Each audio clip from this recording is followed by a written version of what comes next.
세계에서 가장 아름다운 가족 제도가 한국에 있었습니다. 또 역사가 아놀드 토인비는 세계에서 가장 아름다운 가족 제도가 또 한국에 있었다라고 찬탄을 할 정도였습니다. 그런데 이 아름다운 가족 제도로 말미암아 여러 가지 많은 그러한 좋은 점이 우리 한국 사회에 있었습니다. 특별히 큰 전쟁을 치르고 나면 후유증이 굉장히 많이 있다고 합니다. 그 후유증이 어떤 후유증이냐면은 전염병이 돌아요. 또 그뿐만 아니라 정신 이상자들이 많이 나옵니다. 또 기형아들도 나옵니다. 그런데 우리 대한민국이 6.25 전쟁에 큰 전쟁을 치렀는데 이상하게 전쟁의 후유증이 그렇게 크질 않대요. 다른 나라와 비해서 현저하게 차이가 나더랍니다. 그래서 6.25 전쟁 이후에 미국에 사회학자들이 여러 사람이 와서 예외적인 일이 이 한국에서 왜 벌어졌는가, 그것을 조사를 하러 다닙니다. 그런데 두 가지를 발견을 합니다. 첫 번째는 시골 마루에서 할아버지와 손자가 마주 앉아서 식사하는 모습을 보게 됩니다. 그 사회학자들이 할아버지가 젓가락으로 음식을 손자의 입에 넣어주고 그러한 좋은 모습을 보면서 이 대한민국에 큰 전쟁이 일어났지만은 후유증이 없던 이유는 이 가족 제도에 바로 있구나 라는 것을 발견했다고 하고요. 또 하나는요,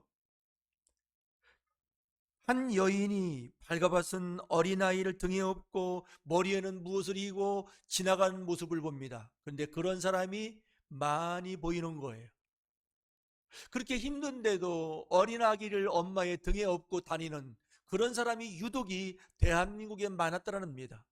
그래서 그 어린아기가 엄마의 몸에 그 다 있는 것을 느끼면서 만족해하고 그 만족감으로 인해서 다 정상적으로 건강하게 아이들이 자라났다라는 것입니다. 여러분, 이렇게 우리 대한민국은 이 세상, 이 세계 어느 나라에도 없는 특별한 좋은 가족 제도가 있었는데 오늘날 이 시대에 보면은 이 가족 제도가 무너지기 시작합니다. 서구 사회에 그런 닮아가는 모습들이 있습니다.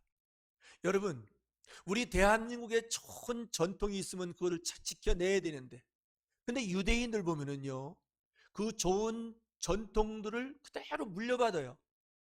지금도 물려받아요. 그래서 유대인의 그 교육, 세계적으로 알아줍니다. 피루타 교육. 그래서 많은 나라들이 그걸 배우려고 그래요. 우리나라도 배우려고 그래요. 참 우리나라에는 좋은 전통이 있는데 이것을 살려내지 못하는 것이 참으로 안타깝습니다. 그래서 우리 예수 믿는 사람들이 이러한 좋은 전통을 성경 안에서 찾아서 그 전통을 살려내야 될 줄 믿습니다. 우리 가정에 살아계신 우리 주님을 호주로 모시고 그 말씀을 따라서 그대로 순종할 수 있는 그리스도인들이 가정마다 나온다면은 여러분, 이 좋은 가족지에도 다시금 살아날 수 있어요. 그리고 모든 세계가, 모든 나라들이 다시금 우리 대한민국을 정신적인 면에서 또 우러러보고 따라오는 그런 나라가 많을 줄 압니다.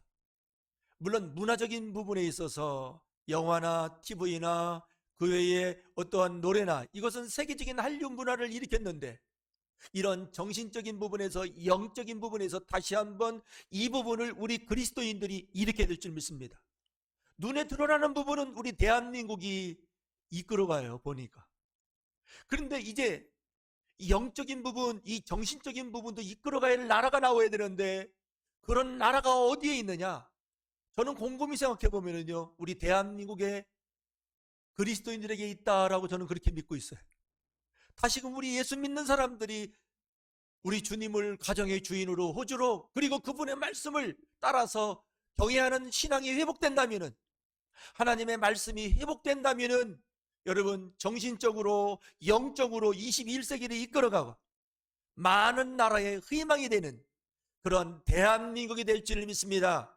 이러한 민족을 위해서 기도할 수 있는 저와 여러분들이 되기를 원하며, 저나 여러분들이나 하나님의 말씀을 다시금 새롭게 받아들일 수 있는 그러한 은혜가 있기를 주님의 이름으로 축원합니다. 오늘 본문 말씀 보면은 우리 주님께서 우리에게 주신 귀한 말씀이 있습니다. 우리 예수님 안에서 순종하라, 그리고 내 부모를 공경하라. 이런 약속이 있는 첫 계명이다. 이 계명을 따라서 살면 이 땅에서 잘 되고 그리고 장수할 것이다 라고 오늘 이렇게 우리에게 말씀해 주고 있고요. 출애굽기 20장 12절에도 내 부모를 공경하면 이 땅에서 생명이 길리라 라고 그렇게 말씀하고 있습니다. 하나님의 말씀은 참된 말씀입니다. 그래서 여러분, 오늘 어버이 주일을 맞이해서 우리의 부모님들을 다시 한번 공경할 수 있는 그런 마음들이 충만했으면 좋겠습니다. 여러분, 성경에 보면은요, 공경이라는 이 단어는 어디에서 쓰느냐, 유일하게 쓰는 두 곳이 있습니다. 하나님을 공경하라 하는 데 쓰고요, 그리고 내 부모를 공경하라, 이 두 군데는 쓴 곳이 없어요. 유일하게 쓰는 단어입니다. 그래서 이 카베드의 이 뜻은 뭐냐면은 무게의 중심을 두어서 하나님을 공경하고 부모님을 공경하라는 거예요. 하나님은 우리의 부모, 우리의 영혼의 아버지십니다. 또 우리의 육신의 부모는 우리를 낳아주신 우리의 부모님입니다. 그래서 성경에는 이 두 구대만 유일하게 썼다. 마음의 중심을 두고 섬겨야 될 분이 하나님이요, 그리고 우리의 부모님이다. 그래서 우리 교회의 교우들을 보면은 부모님들한테 다 효도를 잘 하시는 것 같아요. 그래서 좀 마음에 안심이 됩니다. 부모한테 못하면은요, 구약 성경 읽어보면은 끔찍한 저주가 있어요. 저주를 받는다고 말씀하고 있어요. 정말 부모를 제대로 섬기지 못할 때에는 돌로 쳐 죽이라는 그런 끔찍한 말씀도 있어요. 왜? 하나님을 대신하는 대리자이기 때문에. 부모를 공경하라 라고 그렇게 말씀하고 있습니다. 그래서 우리는 다시금 우리의 살아계신 부모님을 정말 이 성경 말씀대로 마음의 중심을 두고 잘 섬기고 사랑하고 필요를 따라 공급해주는 그러한 자녀의 믿음의 삶을 살아가고 있는가? 다시금 우리 그리스도인 된 저와 여러분들이 뒤돌아보면서 성경적인 효, 우리 하나님이 말씀하신 이 효를 다할 수 있는 그러한 사람의 도리, 그리스도인의 이 삶을 잘 살아갈 수 있는 저와 여러분들이 되기를 주님의 이름으로 축원합니다. 오늘 여기에 보면은 주 안에서 부모에게 순종하라는 1절의 말씀도 있잖아요. 이 말씀 보니까 이 말씀도 샤마, 또 헬라어로는 히파코, 잘 받들어 섬긴다, 잘 따라간다. 하나님을 잘 받들어 섬겨야 되고 하나님의 말씀을 잘 따라가야 되고 우리의 육신의 부모에게도 우리는 그 말씀을 경청하며 잘 들어주고 따라가야 됩니다. 그래서 하나님과 우리의 부모는 같다라고도 이렇게 말씀드릴 수 있어요. 신앙적인 면에서 여러분, 하나님은 우리의 부모에게 하나님의 마음을, 하나님의 사랑의 DNA를 부어주셨어요. 그래서 우리가 살아있는 거예요. 부모님이 우리를 위해 낳아주시고 우리를 희생을 다해서 헌신을 다해서 키워주셨어요. 자녀들은 철들 때까지 잘 몰라요. 그것이 얼마나 큰지. 철들기 전에는 부모가 돌아가실 때까지도 자기만 알아요. 자기 중심적이에요. 짐승만도 못한 그러한 사람들이 있어요. 우리 예수 믿는 사람들 가운데는 그런 사람이 한 사람도 나타나지 말아야 됩니다. 왜요? 구원받은 그리스도인들이기 때문에, 하나님의 사랑받은 그리스도인이 되었기 때문에, 예수 그리스도로 말미암아 의인 되었기 때문에 우리는 살아계신 우리의 부모님을 다 해야 돼요. 또 나이 드신 분들 가운데 부모님이 돌아가신 분들이 있어요. 이제는 나보다 더 연로한 그런 분들이 있고요. 무엇보다도 우리의 영원하신 아버지, 우리의 영원하신 부모님, 그분을 경외하면서 온 마음을 다해서 우리 주님을 섬기는 이 땅에 남은 삶을 살다 가야 됩니다. 바로 그러한 자들에게 구원이 있습니다. 천국 준비하는 것, 나이 드신 분들에게도 필요하고요. 우리 젊은 사람들에게도 필요합니다. 젊었을 때는요, 우리 주님, 부모님 생각 많이 안 하잖아요. 어렸을 때 보면요. 철들어서 부모님 생각을 좀 제대로 해요. 우리 신앙생활 할 때도 영적으로 깨어나고 영적으로 철들기 전에는 하나님 섬긴다는 것 제대로 못해요. 예배 한번 드린다는 것 이걸로 하나님 섬깁니까? 아닙니다. 하나님을 섬기는 데 있어서 여러분 두려운 마음으로, 존중하는 마음으로, 사랑하는 마음으로, 주님의 말씀을 따라가는 마음으로 섬겨야 될 줄 믿습니다. 하나님을 경외함으로 섬겨야 되고요. 그리고 또 오늘 이 시간 말씀드리는 것은요, 하나님을 섬기는 데에, 천국 준비하는 데 있어서 또 한 가지가 있어요. 재물과 하나님을 겸하여 섬길 수가 없다. 오늘날 교회 안에도 물신주의, 만문주의가 들어왔습니다. 그것이 우상입니다. 하나님을 섬기는 데에 우상이 내 마음속에 있다라는 거예요. 그런데 내 마음속에 우상이 와 있는지 모르고 신앙생활하는 경우 있어요. 그래서 여러분, 하나님을 섬기는 데 있어서 물질로도 섬겨야 됩니다. 11조로도 섬겨야 됩니다. 왜요? 11조가 무엇입니까? 그것은 나의 모든 주인은, 물질의 주인도 우리 하나님이시요, 나를 살리실 분도 하나님이시요, 우리 하나님이 나의 전부이십니다. 신앙의 고백이 11조입니다. 물질에 거듭나야만이 여러분 우리 주님께서 인정해 주시는 경외함을, 내가 진정으로 나를 경외한다라고 인정해 주시는 그 인정을 받을 수 있다라는 거예요. 이 주님께서 하신 말씀이기 때문에 저는 여러분들이 다시 이 말씀을 들었으면 좋겠어요. 좋은 건 듣고 좋지 않는 건, 내가 좋은 대로 하나님을 섬기면 안 된다는 것이죠. 주님이 말씀하신 대로 예, 아멘입니다 라고 순종할 수 있는 그런 자리로 들어가는 사람이 하나님을 진정으로 경외한다 라고 말씀드릴 수 있습니다.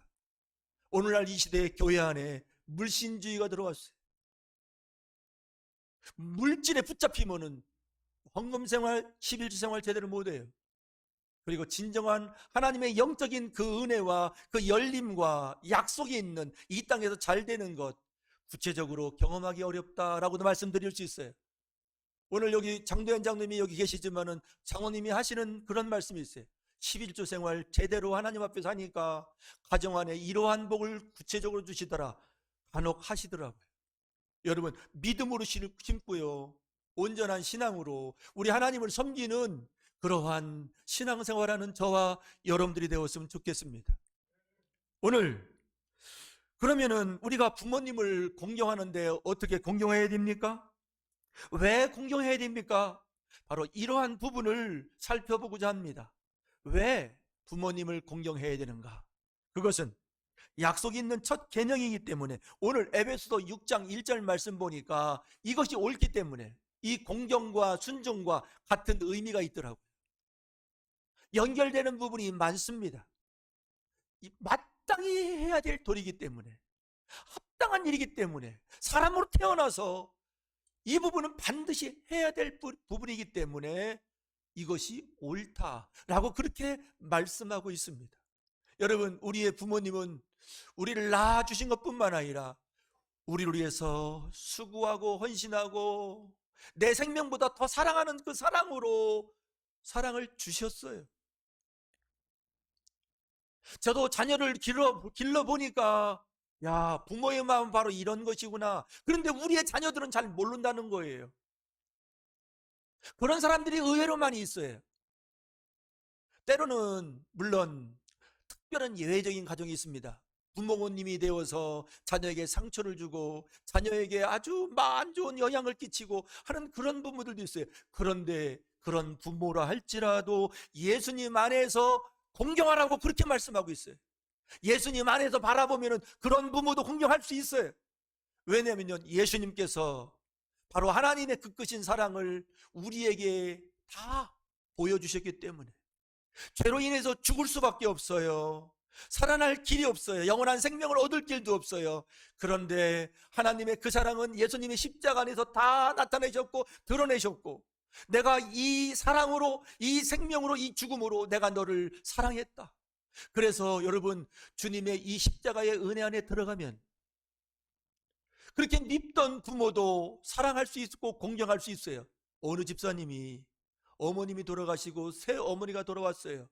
그런데 왜 이렇게 차게 대하고, 왜 이렇게 사랑을 주지 않고 구박을 하고 많은 그런 상처를 새로운 새 엄마한테 받았어요. 그래서 그 새엄마를 너무 미워해요. 더불어서 아버지도 미워해요. 그런데요, 예수님의 십자가의 그 사랑과 십자가의 그 은혜를 깨닫고 기도하면서 처리하면서 그 은혜를 경험하면서 그 새엄마도 있는 그대로 사랑하고, 또 새엄마가 나한테 상처를 주고 아픔을 주니까 자기도 똑같이 그런 미움을 준 거에 대한, 안 좋은 생각한 거에 대한 용서를 먼저 구해요. 어머니, 내가 잘못했습니다. 그런데 그 엄마는 변하지 않았어요. 이제 잘못한 거 알겠느냐? 라고 합니다. 그럼에도 그리스도의 사랑 안에서, 예수님 안에서 사랑합니다. 근데 그의 새 엄마가 바뀌는 거예요, 마음이. 그래서 친엄마처럼 아주 사랑하는 그런 관계가 되었다는 어느 집사님의 고백이 있어요. 예수님 안에서는요, 얼마든지 사랑할 수 있어요. 왜요? 어머니도 죄인이요, 나도 죄인이요. 이 죄에서 구속해 주신 주님의 십자가의 그 은혜와 하나님의 그 사랑이 우리에게 주어졌기 때문에 주님 안에서 할 수 있다라고 말씀드릴 수 있습니다. 여러분, 하나님의 그 마음은요, 그 사랑은 십자가에서 다 보여주셨고요. 또 하나는 자연 속에서, 생명체 속에 보여주신 부분들이 있습니다. 조류, 어류 속에도요, 하나님의 DNA 그 사랑이 들어가 있어요. 여러분, 가시고기 얘기 들어보셨죠? 근데 이 가시고기는요, 엄마 가시고기는 알을 낳고 그냥 떠난대요. 지키지도 않는데요. 떠나고 난 다음에는 누가 그 알을 부화될 때까지 지키냐면 아빠 가시고기가 지킨다고 합니다. 아무것도 먹지 않고 잠도 자지 않고 누가 다른 물고기가 와서 그 알을 먹을까봐 지키는 거예요. 그런데 그 안에서 깨어납니다. 깨어날 때쯤 되면 기진맥진해서 제대로 움직이를 못하고 서서히 죽어가는데, 그 깨어난 가시고기 그 새끼들이 아빠의 그 몸을 뜯어 먹으면서 산대요. 마지막까지 모든 희생을, 몸을 다 주고 간다고 합니다. 이 사랑이 어디에서부터 왔습니까? 이 어류들이 어떻게 그렇게 생각을 합니까? 하나님의 사랑의 DNA가 그 가시고기, 아빠 고기에게 심겨졌기 때문에. 또 조류 중에서도요, 펠리칸이 있습니다. 여러분, 펠리칸 아시지요? 이 부리가 엄청나게 큽니다. 그래서 주변에 어떤 어려움이 오면은 어린 새끼들을요, 그 큰 부리 안으로 딱 숨긴대요. 그래서 새끼를 보호해주고요. 또 새끼들이 이제 추운 겨울을 맞이해서 먹을 것이 없잖아요. 그러면 그 부리로 자기의 앞가슴 털을 뽑아낸대요. 탁 집어서내고서 살을 조금씩 집어서 준대요. 마지막 그러한 사랑을 새끼들에게 주고 가는 이 어미 펠리칸. 여러분, 이러한 짐승들에게도 이런 하나님의 이 사랑의 DNA가 심겨졌고, 우리 사람들에게도, 어머니에게, 아버지에게도 이 사랑의 DNA가 심겨져 있어요. 누구로부터 왔습니까? 영원하신 사랑의 하나님으로부터 왔다는 것이죠. 여러분, 부모님들의 사랑 보면 대단해요. 자기의 모든 것을 다 줘요.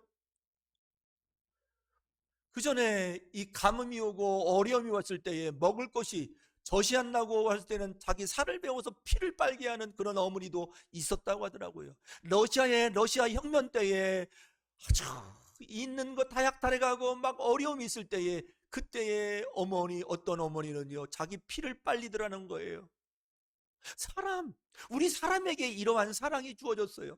그래서 여러분, 우리가 신앙생활하면서 부모님의 사랑을 보면서, 우리 자연에 있는 짐승들의 사랑을 보면서 다시금 우리 하나님의 그 영원한 사랑을 깨달을 수 있는 그런 은혜가 열려지기를 주님의 이름으로 축원합니다.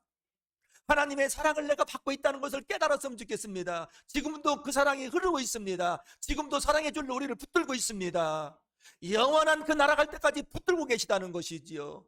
이 사랑에 우리가 붙들려 살아갈 때에 어떠한 어려움도 어떠한 사람의 갈등도 이겨낼 줄 믿습니다.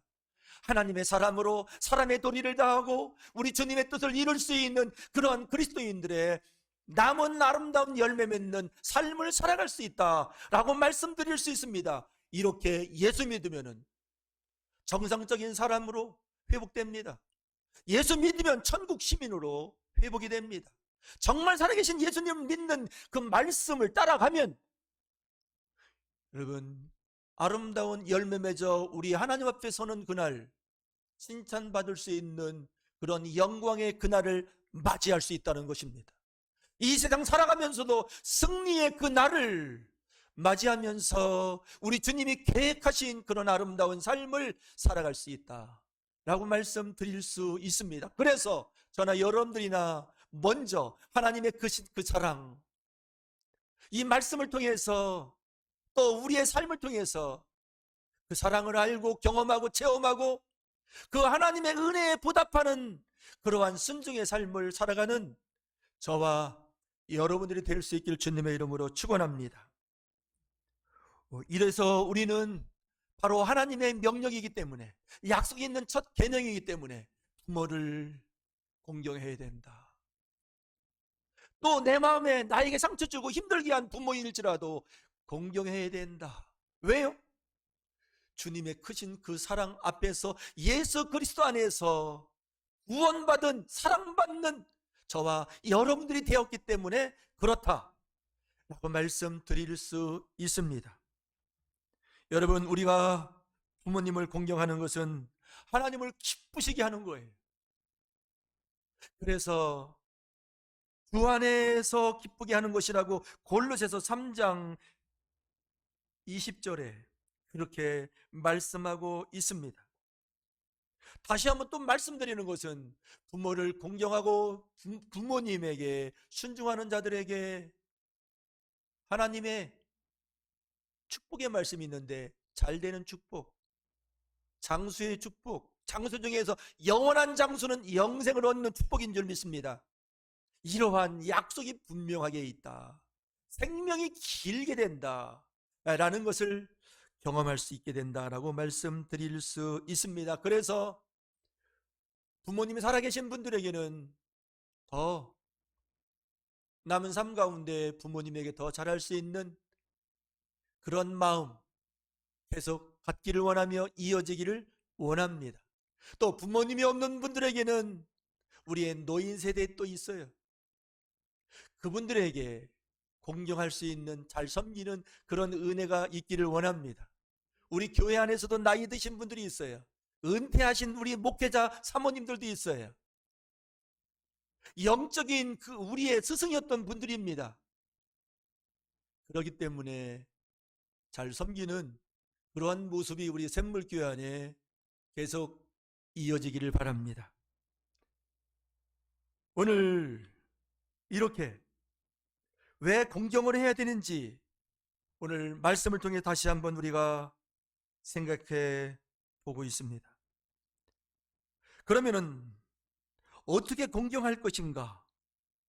가장 큰 효도는 제가 오늘 먼저 서두로 말씀드리는데 예수님 믿게 해드리는 거예요. 가장 큰 효도입니다. 물론 기본적으로 우리가 부모님이 노년에 이르면 경제적인 활동하기 어려워요. 육체적인 또 어려움들이 있어요. 편안하게, 마음 편하게 또 필요를 따라 공급해 주는 것, 우리 자녀된 기본적인 도리이지요. 부모님 사랑한다 하면서 아무것도 안 한다, 말로만 한다, 다 거짓된 그런 삶이죠. 그래서 이러한 기본적인 그러한 부분을, 사람의 도리를 마땅히 예수님 안에서 우리는 해야 되고요.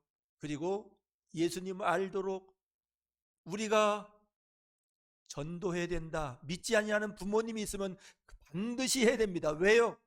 천국에 이를 수 없기 때문에 예수 그리스도로 말미암아 천국 갑니다. 그래서 이 완고하신 부모님들이 있어요.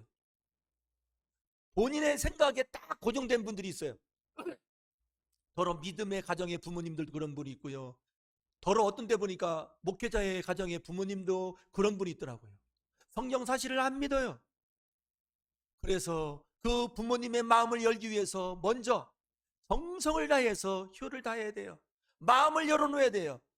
아, 예수 믿으라고 말만 하면 됩니까? 마음에 감동을 받을 정도로 그렇게 해야 돼요. 그러면은요, 아, 우리 아들이, 우리 딸이 예수 믿는 그 예수님은 정말 대단하신 분이고 살아계신 분이다라고 인식할 정도로.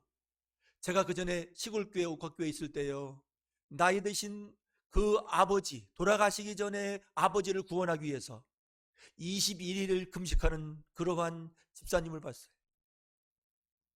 그런데요, 놀라운 것은 어머니의 그 아버지의 구원을 위해서 금식 기도를 하는데요, 영접을 해요. 처음에는 받아들이지 않고 완고한 분이 마음이 열려서 예수님을 구주로, 구세주로 영접하는 놀라운 일이 있더라고요. 돌아가실 때 편안함으로 돌아가시는 거예요. 여러분, 예수 믿는 사람들이 마지막 이 세상 떠날 때에 나타나는 특징이 편안함이에요. 두려워하지 않습니다. 바로 잠자듯이 그 나라로 우리의 영혼이 먼저 가고 주님의 재림의 때에 우리의 육체가 새 생명으로, 새로운 생명체로, 영화로운 몸으로 부활되어서 그 나라에 간다는 거예요. 이게 누가 꾸민 것도 아닙니다. 실제입니다. 사실입니다. 여러분, 영적인 이 세계를 보기 시작하면은 알 수 있어요. 믿음으로 신앙생활하면 경험합니다. 믿음으로 바라고 믿음으로 알 수 있어요. 그래서 믿음 생활하다가 예배자로 살다가 그 천국에 들어갈 수 있다는 거예요. 저는요, 우리의 부모님들이, 우리의 자녀들이, 우리 샘물교에 출입하는 믿음의 공동체의 교우들이 한 사람도 낙오되지 않고 다 예수 그리스도를 나의 주 나의 하나님으로 영접함으로 말미암아 나를 위해서 이 세상에서 십자가에서 피 흘려 죽으시고 몸 버리시고 물까지 쏟으시고 우리를 구원해 주신 그 은혜를 믿음으로 말미암아, 죽어도 다시 산다는 이 믿음으로 말미암아 모두가 구원에 이르는 축복을, 영생의 축복을 누릴 수 있길 주님의 이름으로 축원합니다. 요한복음 5장 24절에 이렇게 말씀합니다. 내가 진실로 진실로 너에게 이르노니 내 말을 듣고 나 보내신 이를 믿는 자는 영생을 얻었고 심판에 이르지 아니하나니 사망에서 영생으로 옮겼느니라. 예수 믿으면 그 즉시 사망에서 생명으로 옮겨지고, 그리고 천국 백성으로 이 땅의 삶을 하나님의 사랑받는 가운데 살아갈 수 있다는 거예요. 여러분, 우리의 마음속에, 우리의 생각 속에 누가 계십니까? 오늘 통일해서 하나님도 맞아요. 예수 그리스도. 여러분들의 마음과 여러분들의 생각과 여러분들의 삶 속에 누가 계십니까? 정말 그분이 계십니까? 그분만 계시면 이러한 증거가 나타납니다. 이런 것을 체험할 수 있어요. 그분도 계시고 다른 것도 우리 속에 들어와 있고 우상도 들어와 있고, 이게 회색지대에 있다 보니까 긴가민가하고 경험하지 못하고 체험하지 못하고 확신에 이르지 못하고, 그리고 하나님의 약속한 삶을 누리지 못하고 체험하지 못한 그리스도인들이 너무나 많이 있다라는 것이에요. 여러분, 우리를 죽음에서 구원하실 분, 사망에서 생명으로 옮기신 분이 누구십니까? 예수 그리스도. 여러분, 예수 그리스도 할 때요, 이왕이면 다 같이 예수 그리스도 했으면 좋겠어요. 다 확신해. 신앙의 고백이거든. 우리를 죽은 자 가운데 살리실 분이 누구십니까? 우리의 구세주는 누구십니까? 우리 인생에 영원한 도움이 되어주시는 분은 누구십니까? 그래서 예수 안에 살아야 되고 예수 위에 살아야 되고 예수를 따라가는 그러한 신앙생활을 제대로 할 수 있는 산증인의 신앙생활하는 저와 여러분들이 되었으면 좋겠습니다. 믿음이, 실제적인 살아있는 믿음이 있으면 있습니다. 증거도 있습니다. 은혜도 있습니다. 그리고 확실한 하나님 나라의 영원한 영생을 이 땅에서 누리는 그러한 그리스도인의 삶을 살아갈 수 있다라고 말씀드릴 수 있습니다. 그래서 나와 내 가족이 오직 만군의 주 여호와 하나님, 전능하신 하나님, 영존하시는 우리의 아버지 예수 그리스도만을 믿는 믿음으로 이 험하고 어려운 때에 살아가야 될 줄 믿습니다.